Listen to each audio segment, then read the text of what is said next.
A week ago today, I was on the operating table getting a back surgery. And the back surgery itself, for most people, is not the hard part. The hard part is figuring out how to navigate the healthcare system, how to manage your costs, and how to make the best decision to get the biggest bang for your buck out of your health insurance without breaking the bank. And that's what I'm going to share with you today based on the health insurance that I've designed for my company and how most of our clients are designing their benefit plans today to win in today's market. So I'm going to jump right into the math really quick. And there's two plans that we offer. I'm on this high deductible plan. I talk about this all the time. I don't think high deductible plans are right for most people, but I've been a fan of them for a very long time and I've had one. But I wanted to show both plans because I talked about how to get the most bang for your buck as an employer, as a member of a health insurance plan through your company. This is the way to do it. So I'm going to show you both of the plans that we offer, how they work, and how to make the right decision when you're trying to go out and get care.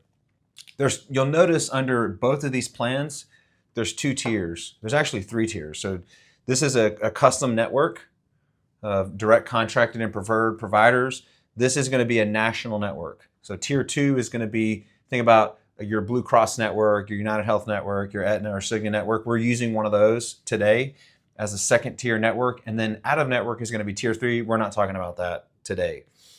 What you're going to notice here, a lot of details that go into health insurance. I'm making this super duper simple. I'm only going to talk about 3 different things. What is the deductible, the co-insurance, and what do you pay when you go get outpatient surgeries? And so I'm going to show you kind of the math that I had to go through in my mind to determine, okay, what is this surgery going to cost me and where do I want to go?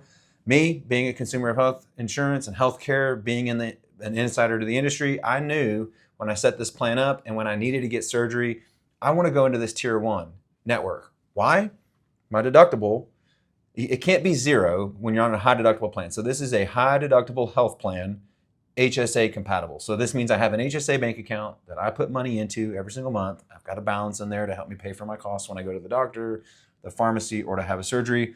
But the IRS says my deductible can't be 0. It has to be an IRS minimum deductible. It's $1,700. If I was to go, and literally as I'm looking out my window here, there are 2 hospitals right next door from each other. There's 2 really massive hospitals. They compete against each other. They're right across the street from each other. One of those hospitals, if I go to that hospital, it's going to be $5,000, my deductible. If I go to the one that's next door to it, which, by the way, is better quality, it's only $1,700.